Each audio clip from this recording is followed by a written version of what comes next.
અમારી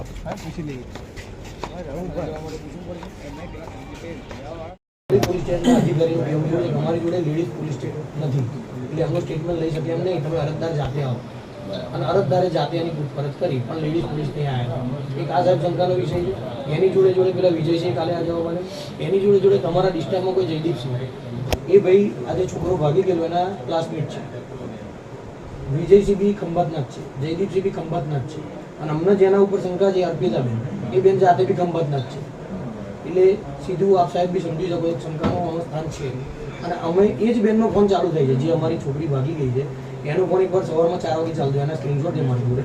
સવારમાં 4 વાગે ફોન કરી એનો ફોન ચાલુ થયો, બીજે દિવસ 11 વાગે ચાલુ થાય.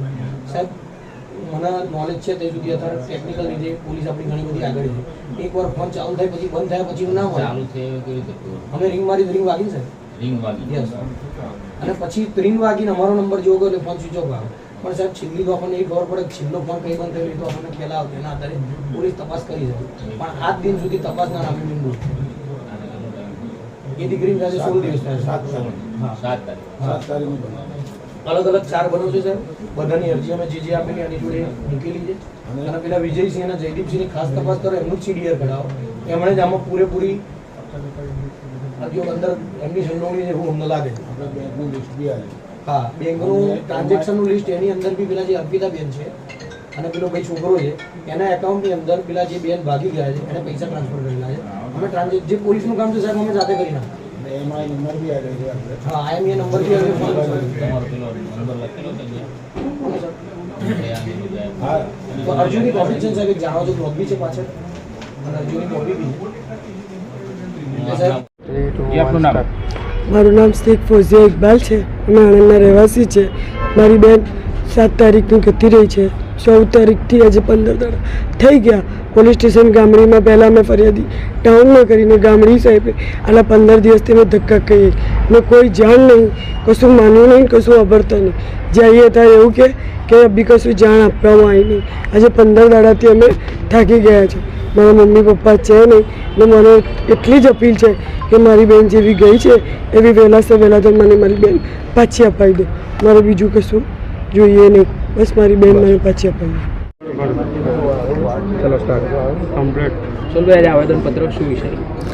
મારું નામ સોહિલ ચિસ્તિયા છે. આજે અમે આણંદ જિલ્લાના પોલીસ અધિક્ષક સાહેબની કચેરી આવ્યા હતા. આજે અહીં આવવાનું મુખ્ય કારણ એવું હતું કે આણંદ જિલ્લામાં અલગ અલગ પોલીસ સ્ટેશન જેમ કે Gamdi police station, Anand town police station, એક વિદ્યાનગર પોલીસ સ્ટેશનમાં છેલ્લા 1 મહિનાની અંદર 4 કરતાં વધારે અરજીઓ થયેલી અને આ અરજીઓની અંદર મુખ્ય કારણ એવું હતું કે મુસ્લિમ સમાજની દીકરી અન્ય સમાજના માણસો લલચાવી ફોસલાવી ધર્મ પરિવર્તન કરવાના કોઈ એક મુખ્ય એજન્ડાના આધારે બગાડી ગયેલા અને આ અરજીઓ આજે મોકલેલ અમુક અરજીઓમાં 15 દાડા, અમુક અરજીઓમાં મહિના સુધીનો સમય જવા છતાં આજ દિન સુધી એક પણ દીકરીઓની ભાળ મળેલ નહીં અને પોલીસે આમાં કોઈ ચોક્કસ તપાસ કરેલ નહીં. તે અનુસંધાને અમે માન્ય પોલીસ અધિક્ષક સાહેબશ્રીને રજૂઆત કરવા આવ્યા હતા અને અમારી મુખ્ય રજૂઆત એવી હતી કે આણંદ જે આટલો મોટો લઘુમતી સમાજ છે અને લઘુમતી સમાજની 4 દીકરીઓને આ રીતે કોઈ એક એવું સંગઠન હોવું જોઈએ કે જેનો કોઈ એવો એજન્ડા હોય કે મુસ્લિમ સમાજની દીકરીઓને લલચાઈ ફોસલાવી ધર્મ પરિવર્તન કરવાના ઈરાદે, તેની જિંદગી બરબાદ કરવાના ઈરાદે આ રીતે બગાડી જવી અને તેમ છતાં પોલીસ આજ દિન સુધી કોઈ એક્શન લીધેલ નહીં. એ માટે અમે આવેલ હતા અને અમારું પોલીસ અધિક્ષક સાહેબશ્રી સામે અમારી મુખ્ય રજૂઆત એવી જ હતી કે આ તપાસ કોઈ બી એક સક્ષમ એજન્સી જેમ કે એલસીબી, એસઓજી કે ક્રાઇમ બ્રાન્ચને સોંપવામાં આવે અને અમારી દીકરીઓ અમને પરત સોંપવામાં આવે અને કાયદેસરની કાર્યવાહી કરવામાં આવે. તેની સાથે સાથે આ વાતમાં નવાઈની વાત એવી છે કે આમાંથી એક કેસ એવો હતો કે જેમાં સામાવાળા ખંભાતના છે અને આ તપાસ ગામડી પોલીસ સ્ટેશનમાં છે. ગામડી પોલીસ સ્ટેશનના એક અધિકારી છે જાતે ખંભાતના છે. આમાં એક સકમન લેડીઝ છે એ જાતે ખંભાતના છે અને કોઈ ડિસ્ટર્બના ભાઈ જયદીપભાઈ ગામડી પોલીસ સ્ટેશનના વિજયસિંહ આ બંને જણા સીધી રીતે સામાવાળાને સપોર્ટ કરી રહ્યા અમને દેખાઈ રહ્યું છે અને પોલીસની આમાં સીધી સંડોવણી છે આ કેસની અંદર એવું અમને લાગી રહ્યું છે. જેથી અમારું ગુજરાત રાજ્યના ગૃહમંત્રી સાહેબ હર્ષ સંઘવી સાહેબને કહેવું છે કે મુસ્લિમ સમાજની દીકરી મુસ્લિમ સમાજમાં જ શોભે, હિન્દુ સમાજની દીકરી હિન્દુ સમાજમાં જ શોભે. જે રીતે તમે લવ જેહાદનો કાયદો લાવો છો તો શું આ ભગવા લવ ટ્રેપ નથી? ભગવા લવ ટ્રેપનો કાયદો ના આવવો જોઈએ? ભગવા લવ ટ્રેપ હેઠળ આ લોકો સામે ફરિયાદ દાખલ ના થવી જોઈએ? મુસ્લિમ સમાજને સિટીઝન 2નું બિરુદ હજુ નથી મળ્યું. જેટલા દરેક સમાજના મૂળભૂત અધિકારો છે, મૂળભૂત હક છે, એટલા અમારા પણ છે. આવી જ સામાવાળા સામે યોગ્ય કાર્યવાહી થવી જોઈએ અને ગુનો દાખલ થવો જોઈએ. અને અમે પોલીસ અધિક્ષક સાહેબશ્રીને હજુ આપ મીડિયાના માધ્યમથી કહીએ છીએ કે અમે હજુ બી આપની ન્યાયની અપેક્ષાએ બેઠા છે.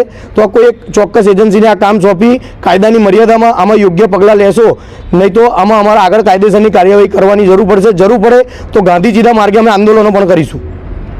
પોલીસ અધિક્ષક સાહેબની કચેરી આવ્યા હતા. આજે અહીં આવવાનું મુખ્ય કારણ એવું હતું કે આણંદ જિલ્લામાં અલગ અલગ પોલીસ સ્ટેશન, જેમ કે ગામડી પોલીસ સ્ટેશન, બે આણંદ ટાઉન પોલીસ સ્ટેશન, એક વિદ્યાનગર પોલીસ સ્ટેશનમાં છેલ્લા 1 મહિનાની અંદર 4 કરતાં વધારે અરજીઓ થયેલી. અને આ અરજીઓની અંદર મુખ્ય કારણ એવું હતું કે મુસ્લિમ સમાજની દીકરી અન્ય સમાજના માણસો લલચાવી ફોસલાવી ધર્મ પરિવર્તન કરવાના કોઈ મુખ્ય એજન્ડાના આધારે બગાડી ગયેલા. અને આ અરજીઓ આજે મોકલેલ અમુક અરજીઓમાં 15 દાડા, અમુક અરજીઓમાં મહિના સુધીનો સમય જવા છતાં આજ દિન સુધી એક પણ દીકરીઓની ભાળ મળેલ નહીં અને પોલીસે આમાં કોઈ ચોક્કસ તપાસ કરેલ નહીં. તે અનુસંધાને અમે માન્ય પોલીસ અધિક્ષક સાહેબશ્રીને રજૂઆત કરવા આવ્યા હતા. અને અમારી મુખ્ય રજૂઆત એવી હતી કે આણંદ જે આટલો મોટો લઘુમતી સમાજ છે અને લઘુમતી સમાજની 4 દીકરીઓને આ રીતે કોઈ એક એવું સંગઠન હોવું જોઈએ કે જેનો કોઈ એવો એજન્ડા હોય કે મુસ્લિમ સમાજની દીકરીઓને લલચાઈ ફોસલાવી ધર્મ પરિવર્તન કરવાના ઈરાદે, તેની જિંદગી બરબાદ કરવાના ઈરાદે આ રીતે બગાડી જવી. અને તેમ છતાં પોલીસ આજ દિન સુધી કોઈ એક્શન લીધેલ નહીં.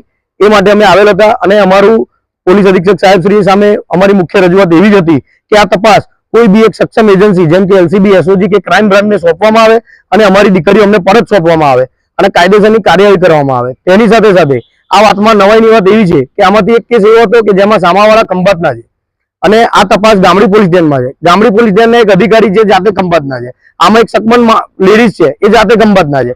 અને કોઈ ડિસ્ટર્બના ભાઈ જયદીપભાઈ ગામડી પોલીસ સ્ટેશનના વિજયસિંહ, આ બંને જણા સીધી રીતે સામાવાળાને સપોર્ટ કરી રહ્યા અમને દેખાઈ રહ્યું છે. અને પોલીસની આમાં સીધી સંડોવણી છે આ કેસની અંદર એવું અમને લાગી રહ્યું છે. જેથી અમારું ગુજરાત રાજ્યના ગૃહમંત્રી સાહેબ હર્ષ સંઘવી સાહેબને કહેવું છે કે મુસ્લિમ સમાજની દીકરી મુસ્લિમ સમાજમાં જ શોભે, હિન્દુ સમાજની દીકરી હિન્દુ સમાજમાં જ શોભે. જે રીતે તમે લવ જેહાદનો કાયદો લાવો છો તો શું આ ભગવા લવ ટ્રેપ નથી? ભગવા લવ ટ્રેપનો કાયદો ના આવવો જોઈએ? ભગવા લવ ટ્રેપ હેઠળ આ લોકો સામે ફરિયાદ દાખલ ના થવી જોઈએ? મુસ્લિમ સમાજને સિટીઝન 2નું બિરુદ હજુ નથી મળ્યું. જેટલા દરેક સમાજના મૂળભૂત અધિકારો છે, મૂળભૂત હક છે, એટલા અમારા પણ છે. આવી જ સામાવાળા સામે યોગ્ય કાર્યવાહી થવી જોઈએ અને ગુનો દાખલ થવો જોઈએ.